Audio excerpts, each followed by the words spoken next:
guys, what is up and welcome back to my channel. If you are new here, I am Cathrin, the creator of Thecontentbug, and I'm here to help you follow your passion by growing your audience online. And to say that I think that sentence, that whole thing started in 2018 is insane. It might have started at the end of 2017, I don't know. But I just wanted to sit down with you guys today and chat and share some of the things that I learned in 2018. This year has been rough, but amazing, and it's definitely been a journey. I've gone through things that I know that I've had to go through to get to where I am today and to realize and learn the lessons that I did. So I want to share this with you today, but I do want to let you know I did write a very personal blog post that is live on my blog, and I included it in the description bar down below. It is talking about what really happened in 2018, the things that I went through, my struggle with growing my blog, my money struggles, and stuff like that. So it kind of goes over a lot of information that I haven't shared with you guys before, something that I've wanted to share, but I didn't know the right point because I still feel like I'm in this struggle right now of just trying to figure out what it means to be me, trying to figure out what it means to grow a blog, how to grow a blog, where I want my business to go, how to make money for Pete's sake, how to save money, how to deal with taxes. I mean, there's just so much that I feel like I'm just in the center of still, but I wanted to get a little bit of it off my chest and just share that with you guys. So if you want to check that out, it is included in the description bar down below. But for this video, I specifically want to talk about 18 things I learned in 2018. So let's get to the list.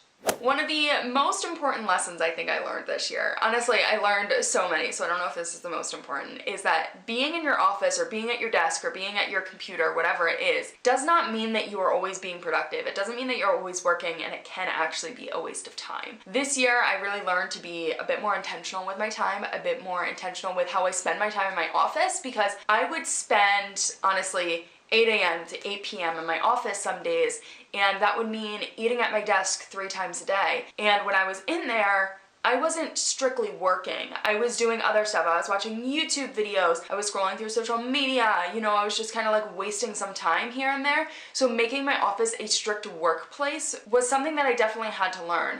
And forcing myself to only work 4-hour days in April ended up really forcing me to realize, okay, my office is a place to get stuff done. Being busy does not mean being productive.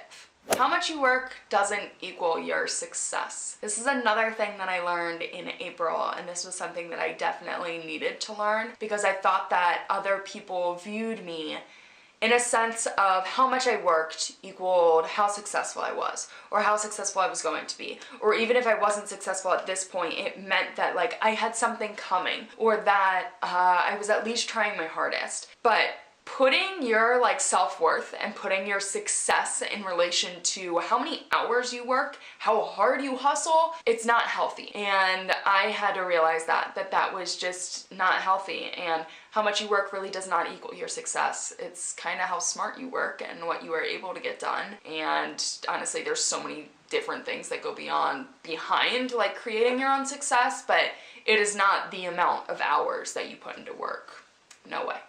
Exercise is good for more than losing weight. I have had a pretty unhealthy relationship with exercise and food for a while. Now, I never had an eating disorder or anything like that, but I've had this body dysmorphia where I look at myself in the mirror, and I've told this story before. In our first apartment, I would, every single night, brushing my teeth, I would lift up my shirt, I would look at my stomach, and I would say, "You are ugly, you are fat, you are disgusting." And I would just rip myself apart with these words, and I'll get to that later. But I would work out just so that, or I thought that I had to work out so that I would lose weight. I grew up in a household where we were all swimmers. I have 2 other siblings that grew up with me, and we were all swimmers. So I was used to being able to eat whatever I want, and I had exercises planned for me. My workout was planned. And then once I stopped swimming, I started to gain a lot of weight because I didn't know how to balance the two, and it just kind of turned into an unhealthy relationship of, oh, I need to work out because I'm not because I'm not happy with my body, and that was not a good mental place for me to be in. And I had to take a step back and realize that working out is way more than that. Working out, like I work out today because of my mental health and because of my mood. When I work out, I am so much happier, I'm so much more productive, I feel like my brain is cleared of this fog, and I can just get to work. I perform so much better in my everyday life if I work out in the morning. So exercise, yeah, over the past year, I've actually lost a decent amount of weight and I'm in pretty good shape right now compared to where I've been in the past. But exercising is so much more than losing weight. And for me, it's just good for my mental health, so I put it into my regular daily routine because I need to.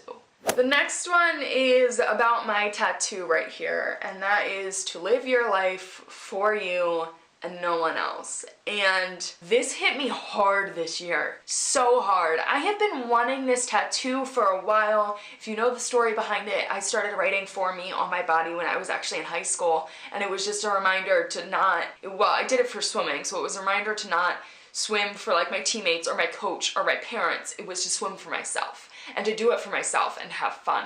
And I kind of lost that message along the way, and this year I really relearned it. And it was something that I really needed to relearn. I had something happen in my life that was just like hitting a frickin' brick wall, and it just like was like a wake-up call to me and a sign from the universe, honestly, just saying like, stop living your life for other people. Stop worrying what other people think. Stop trying to do what you think other people want you to do. Do you. And live your life for you, because you're only stuck with you for the rest of your gosh darn life, so you might as well be happy with you. And that wake-up call caused me to get this, which is probably, no, I won't say this is the most personal, because all of my tattoos are very personal, but I am beyond thankful that I got this tattoo. I like looking at it daily and just kind of the reminder of living my life for me. Less is more. 100% less is more. You know, I used to be that person that would go and I would scounge through all the clearance racks, and anything cheap that would fit me, it didn't even have to look good, I would buy it, because I thought like the more clothes I had, then it would look like I had enough money to buy clothes and I could wear different outfits every single day. And that mindset has just like completely gone out the window for me. Less is 100% more. And I view that in, like we already talked about, my work hours. Working less is really more if I work productive and I work hard, and well, not hard, I work smart during those hours. Same thing with my clothing. I used to have a ton of clothing. I downsized because I was wasting too much time trying to pick out an outfit, and this is something that I learned from Todd Herman. The more choices you have, like you only have so many decisions that you can make in a day, and the more choices you have, you waste your decisions on little petty things that you don't need to waste your decisions on. They should be saved for higher decisions that you need to make, like in your business or like really serious things in your personal life, but I was wasting them on trying to pick out an outfit for the day, and that didn't make any sense. So I really downsized my wardrobe, and now most of my wardrobe is honestly white, black, and gray, because it's very easy for me to pick out an outfit that I like. Chocolate is bad for you. Chocolate, for as long as I can remember, has always caused me to sneeze. And it used to be, growing up, we thought it had to do with the wrappers. So Bliss chocolate didn't make me sneeze, but Dove chocolate made me sneeze. And I thought that it was because of the wrapper. That's kind of the conclusion that my mom and I came to. And over time, I kept sneezing with just about any single chocolate that I had. Like any chocolate, I would just sneeze. And then this year, I did a little research. I've always had acne around my jawline, so I did a little research, found out that excessive processed sugar can actually cause acne right in this area. So I was like, you know what? I eat a lot of chocolate. Let's be honest, I love dessert, so I was eating a lot of chocolate. So I cut chocolate out of my diet, and within a week, this cleared up. Implemented chocolate back in, cut it out again, and then tried to re-implement it and realized that chocolate was actually causing my throat to feel like it was swelling up, and it hurt, and it was mucusy, and it wasn't worth it, you know? So I ended up having to cut out chocolate in 2018. So chocolate is bad for you. It's a lesson I learned. Negative energy attracts negative energy. I have always really believed in like the energy that we give out to other people and what we put out into the world and like what comes back to us and stuff like that. But I really, really learned this year that negative energy attracts negative energy. energy, and the more you surround yourself with people that are negative or say negative things, it's going to pull that out of you and it's going to turn you more so into a negative person. So cutting negative people out of my life, not letting it affect me, or honestly just trying to be a ray of sunshine. That's what, like, whenever I knew that I was going to be around someone that I personally consider to be relatively negative, I would say, okay, today's your ray of sunshine and you are going to spin everything, you're going to make it all happy, and we are just going to be a beam of light and hopefully try to change the mood around.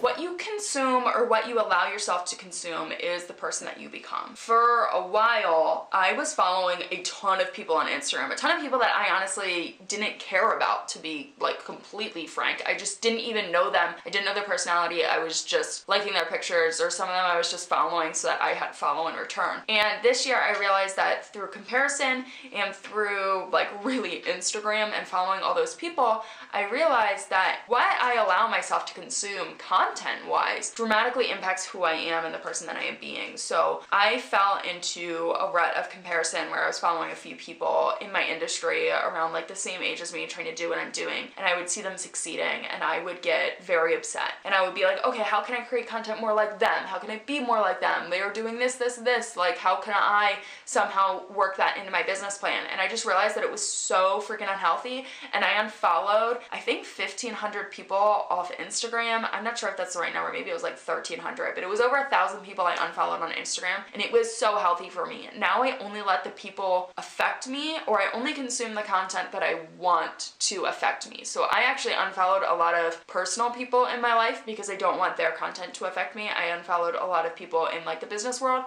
that I don't want to affect me, and it just allows me to create more authentically myself, and I mean, I prefer that so much more, and I'm hoping that you guys prefer that too. Ask the universe for a sign and you'll get a sign. Last year, I would say I wasn't as connected with the universe as I am this year. And by like the universe, I call the universe uni. So like whenever something good happens, I'm like, thanks uni. But fancy, that was a gosh awful noise, hon. You okay? But a lot of people believe in God and Jesus or whatever religion you are in, but I grew up to be religious and I didn't really follow it. Once I was in, I think, like high school and college, I started to fall off the tracks. I never really believed in it. I don't really believe in this one person that's controlling everything or has our fate in their hands. I like to more so, this is hysterical because I shot another video yesterday and all she did was squeak that darn toy, and now she's squeaking it again.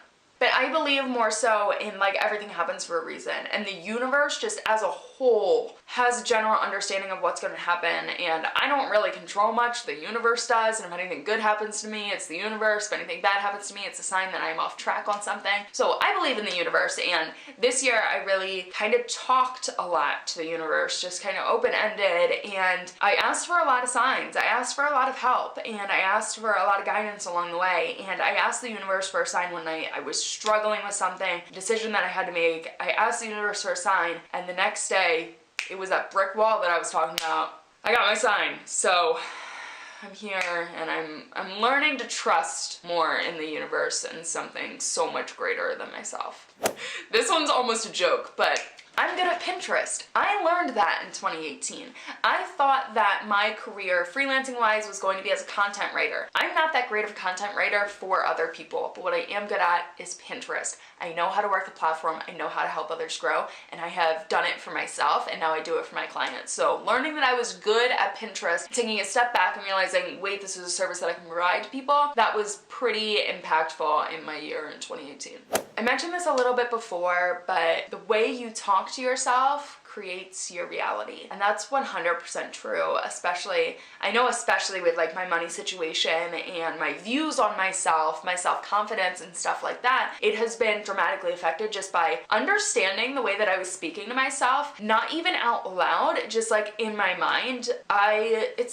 Let's go back to that like exercise and weight example. I used to call myself fat all the time. I used to call myself ugly all the time, and it made me believe it to the point where I stopped taking care of my body. I ate whatever the heck I wanted to eat. I didn't ever want to shower. I barely wore makeup. I barely did my hair, and I just believed that I was an ugly person because I was telling myself I was an ugly person. Now, today, like, I'm totally different. I mean, I'm confident not wearing makeup. I grew up not wearing makeup. It's kind of just the way I was raised, so I like not wearing makeup, and when I do wear makeup, it's pretty minimal. But that also goes along with like your success, and this year I really had to learn that lesson with money. I kept telling myself that I was broke, that I couldn't afford anything, that I was in debt, and I needed to stop spending money. And it really created my reality. So when I started to tell myself that money is meant to be enjoyed and to bring joy, money flows to me freely and goes away from me freely, training myself to talk better about those things has definitely transformed my reality. So if you are the type of person, I'm talking to you, Alex, if you're the type of person that continuously calls yourself an idiot, calls yourself dumb, when you make a silly mistake, you're honestly going to believe that you are an idiot, that you are dumb, and you're going to believe that other people think that too, when that's not true. It's just what you're telling yourself. So change the way you talk to yourself, and I'm telling you, it will really open up your mind and open up your reality. Manifesting is real, and this goes hand in hand with the way that you talk to yourself, because I kept saying that, oh my gosh, excuse me, because I kept saying that I was broke and that I couldn't afford anything and that like I couldn't spend any money and all that stuff, it became my reality, and that is manifesting. And when I started to change my reality, and I did a week where I was like, okay, I'm gonna manifest X amount of dollars, and I told myself, I ran through the same saying every morning, every night. I would look at my vision board. I started to honestly believe that money would flow to me freely, and that money comes from all directions, and that I have set up my business to the point where I have all these income streams and I am blocking them from coming my way. When I realized that, and I started to put in simple manifestation, like envisioning and like talking to myself and stuff like that, like my subconscious language, I started to manifest money. And within a week I manifested $1,400 or something, which was like 5 times my bank account. So manifesting is real. It does happen. Last year in October, I started to manifest, and I said, okay, what do I want to happen in the next year in October? That was 2 months ago. And one of the things I said was that I envisioned my house with a whole set of new furniture. Whole entire house, new furniture. And Alex and I didn't have the money at the time to buy new furniture. All of our furniture was given to us, and we had no plans on buying all new furniture for our house, but we ended up with almost a whole entire house full of new furniture, and we got rid of all the old furniture that we didn't like, and now we're actually really happy with all the furniture that we have. So it's pretty crazy how you can manifest things just by thinking of them, envisioning them, and then they do come to life. I mean, your mind attracts more than you realize. This one was a very tough one for me to learn, and it's good to let others in. I'm the type of person that will bottle things up. I'll keep things to myself. I don't have that many friends. I rely on Alex and my family as my friends, and I have a very small support group, and there's a reason to that, so many beliefs and stuff from my childhood, but letting others in is a good thing. And this is so hard for me to say because it's still so personal, like just happened, but I have dealt with depression for a while now, and I've gone through waves of depression, and I would say that my like worst wave that ever hit me was my 23rd birthday. It was a whole week where I basically couldn't get off the floor. I couldn't shower. Any movement, like taking care of Fancy, was the only thing that I could do because I was so crippled by like what I was going through. And Alex wasn't there at the time, so no one saw me go through it. I just like pushed beyond it and got myself through it, and I didn't want to let anyone else in. You know, I was like, I'm struggling, I have to deal with this. Well, last week, actually, I hit a very bad day. I need to like pull this together so I can tell you guys the story. Last week I hit a very bad day where I felt it coming on, like I can really feel it coming on and like the weight in my body, and I was like, you know what, we're gonna push through. Alex was home early, so we took Fancy for a walk, and we just kind of like hung out, and I just tried to push it off, and then he left that night, and I broke. Like, I broke to the point where I was just on the couch, unable to do anything. I went upstairs, it was like 8:30, I was like, you know what, I'm just gonna go to bed, I'm gonna sleep this off, it's gonna be fine. I moved 4 pillows off our bed, because we have 8 pillows on our bed for throw pillows. I moved 4 pillows and I fell to the ground because that was too much energy for me. Alex ended up coming home, And I tried to put myself together. I was like, you know what, let's get up, let's go to the bathroom, let's brush our teeth, do stuff like that, and like not let Alex know. And I had no choice but to let him in. I had to let him see that side of me because I've never ever let anyone see that side of me, and to be able to like have that connection with someone, to like show all of your ugliest parts is it's so important. And you can't go through this life by yourself. You can't. Now I'm gonna pull it together and then we'll get to the next one. Oh, girl. This isn't supposed to be a sad video. This is supposed to be like a fun what I learned this year. Maybe I should get some water. I'm gonna get water. We've pulled ourselves together a little bit. Enough to get through this. Oh boy.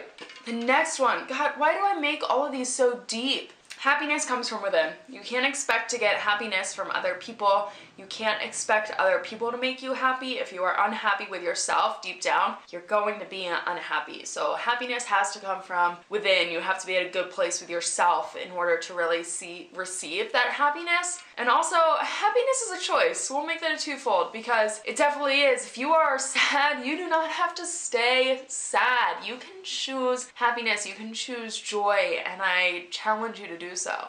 Don't solely rely on others. This year was hard. This sounds so weird because the one I was just talking about was let others in, or what did I say? Oh, it's good to let others in. And then this one is don't solely rely on others. It's like let others in, but keep them at a distance. It's very conflicting. But I specifically wanted to say don't solely rely on others because it's good to ask others for help and to receive support from other people. But when you solely rely on other people and you stop kind of relying on yourself, that can become a problem. And that was definitely a lesson I had to learn this year, and something that I talk more about in that blog post that I was mentioning earlier. Money likes to be acknowledged, and this is something, it kind of goes back to manifesting, what I was talking about there with money. For a while, I wasn't paying attention to my money. I knew that I wasn't making that much money with my business. I was making barely any money in my business. I knew that I was still spending money the way I was spending money when I was making money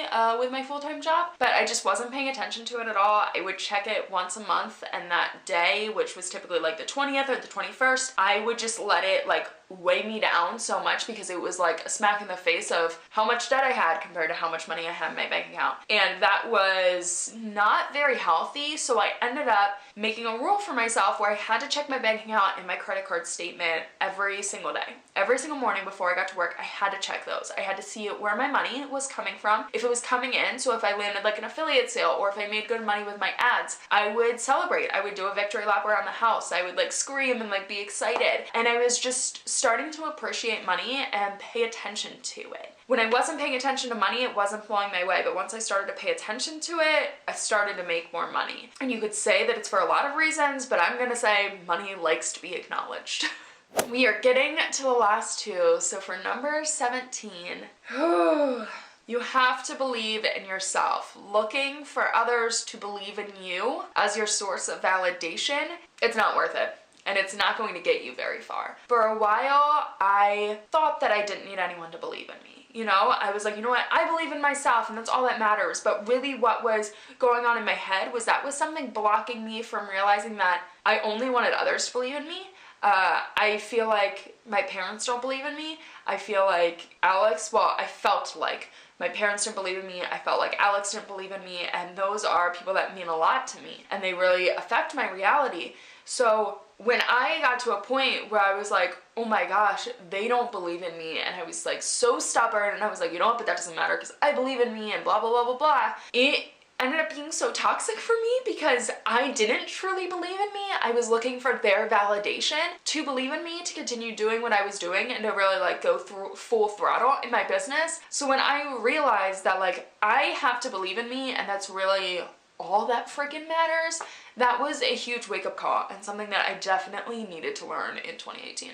And the last one, we'll end on a light note, is to fill up your own cup first. This was a really, really good lesson that I learned this year. I used to wake up in the morning and get to work, or I would sometimes work in my pajamas, and I wouldn't really care for myself. I wouldn't journal, I wouldn't read, I wouldn't exercise. You know, I wasn't doing things to get myself in a good mental place so that I could provide my best self or give my best self to others. And learning to fill up my own cup and to just kind of do what's good for me because I deserve it was extremely, extremely important for me to learn. And I honestly believe that most days I don't need to start work until at least 10 o'clock, sometimes even 1 o'clock, because if I am not in a good space with myself, if I am not happy with myself, if I am not able to feel like my best self, then how the heck am I going to put my best self forward in everything else that I do? Because my business is very much so external. It is very much so giving myself to you guys. And